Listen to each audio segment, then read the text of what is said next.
Hello Ram Ram किसान भाइयों। आज जो वीडियो बना रहा हूँ मैं वो बना रहा हूँ पौध के ऊपर। जो धान की पौध आप लोगों ने यहाँ सब लोगों ने डाल रखी है, ठीक है, उसके ऊपर इसमें अभी जो पौध आपने डाली होगी लगभग 8 से 10 दिन की पौध हो गई होगी।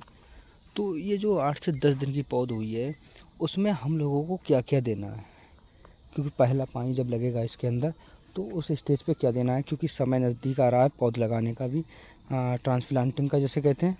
तो उस कंडीशन में क्या देना है, कुछ किसान भाइयों खेतों में घास भी होगी, खरपतवार जिसे कहते हैं, और कुछ को बढ़वार भी की है, और किसी के खेत में पीलापन भी होगा पौध के अंदर। तो उस पर भी मैं बताऊंगा क्या क्या करना है, ठीक है। उसमें आप बने रहिए वीडियो के अंदर। अगर वीडियो की पूरा देखोगे तभी आपको पूरी तरह से समाधान मिलेगा, वरना नहीं है। इसलिए वीडियो पूरा ज़रूर देखें।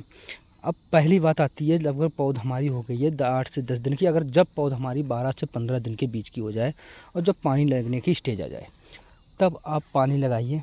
और पानी के साथ आपको थोड़ी यूरिया लेना है, उसके साथ में आपको ले सकते हैं जिंक या ह्यूमिक ले सकते हैं। तो उससे क्या होता है, पौध जल्दी से विकास करती है, तेज़ी से बढ़ती है, और उसका पीलापन भी कम दूर होता है।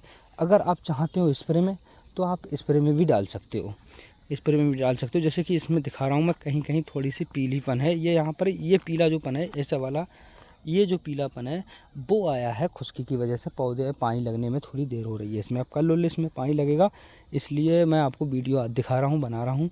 अब पानी लगने के बाद भी दिखाऊँगा मैं आपको, ठीक है। अब इसमें आपको हुए तो हो गई पानी की बात। अगर बाद में आ जाए अपने स्प्रे में देना है तो आप स्प्रे में NPK 19-19 थोड़ा सा ले सकते हैं, उसके साथ ह्यूमिक ले सकते हैं और जिंक ले सकते हैं। ज़बरदस्त रिजल्ट देगी एकदम, आप स्प्रे में मिलाकर की दीजिए। ये तो हो गई हमारी खाद की बात या न्यूट्रिएंट्स की बात, ठीक है। दूसरी बात जो आती है वो बहुत इंपॉर्टेंट है, खरपतवार नाशी। क्योंकि पौध में अगर खरपतवार होंगे तो वो सबसे बड़ा कारण बनेंगे हमें ट्रांसप्लांटिंग में, जब हम पौध को लगाएंगे दूसरे खेत में ले जाकर, ठीक है, उसमें सबसे बड़ा कारण बनने वाले हैं। तो उसको ख़त्म करने के लिए हमें लेना है PI कंपनी का जो आता है हमारा, उसे कहते हैं हम 22 सोडियम नाम से आता है हमारा नोमनी गोल्ड। वो 10% में SC फॉर्म में आता है। उसको आपने लेना है एक टंकी, 16 लीटर वाली टंकी अगर आप ले रहे हो तो उसमें आपको 10 ml लेना है, ठीक है। 10 ml लेना है और उसका यूज करना है, और बिल्कुल पानी लगाने के बाद आप यूज़ करिए। ज़बरदस्त रिजल्ट देगी, जितनी भी घास है सब ख़त्म कर देगी, और आपको बाद में पौध आपकी सफ़ा दिखाई देने लगेगी। अब उससे पहले क्या करना है, मान लेते हैं आपके खेत में कोई खरपतवार भी नहीं है, बिल्कुल फ्रेश पेड़ है, आप कुछ लगाना भी नहीं चाहते, तो आप क्या करें, तो आप प्रॉपर तरीक़ा से पानी दीजिए और कोई दिक्कत नहीं है, आपकी पौध अच्छी खासी चलती रहेगी। तीनों बातें हो गई। अगर हम बात करें थोड़ी सी इस पर कि ट्रांसप्लांटिंग के समय क्या क्या सावधानी रखनी है हमें, ये सबसे इम्पोर्टेंट है।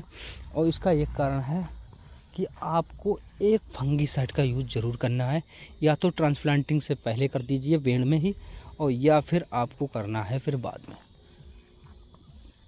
इसलिए आप मेरे मानो तो ट्रांसप्लांटिंग में ही स्प्रे जब कराएं उसी समय आप इसमें पौध में स्प्रे करा दें फंगीसाइड के साथ। बहुत ज़बरदस्त रिजल्ट आएगा इसका ये, और इससे आपकी पौध में क्या होगी, जो बीमारियां लगती हैं वो लगना कम हो जाएंगी, ना के बराबर हो जाएंगी, और आपकी पौध भी एकदम साफ दिखाई देने लगेगी। अब बात कर लेते हैं हम कुछ ऐसे प्रोडक्ट के ऊपर जो धान में लगाना चाहिए बुवाई करते समय, क्योंकि हमेशा हमें केमिकल के ऊपर नहीं रहना है। अगर उपज को बढ़ाना है और अपनी इनकम को और ग्रोथ करना है तो अपने खर्चे को कम करना होगा। अब खर्चे कम करने का एक आसान तरीका है, केमिकल ज़्यादा यूज ना करें। अगर आपको कहीं पर भी गोबर की सड़ी हुई खाद मिल रही है तो उसका प्रयोग करें। वर्मी कंपोस्ट का प्रयोग कर सकते हो।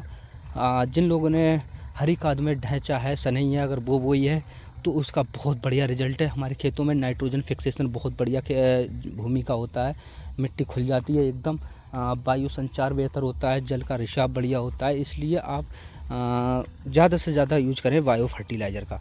अब बायो फर्टिलाइज़र में क्या क्या आते हैं, माइकोराइजा है, जो स्पोरोलियम है, जो टोबैक्टर हैं, ये जो आते हैं ये इन्हें थोड़ा सा आप घूरे की खाद में मिलाकर और पहली जुताई पर डलवा दो।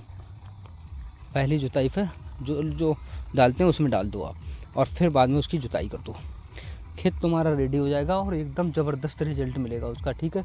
और इस वीडियो के बाद आपको दिखाने वाला हूँ मैं इस गन्ने पर, जो देखिए इसमें जो वीडियो बनेगी ये घास की वीडियो, खरपतवार नाची की, ठीक है। इसके बाद धन्यवाद।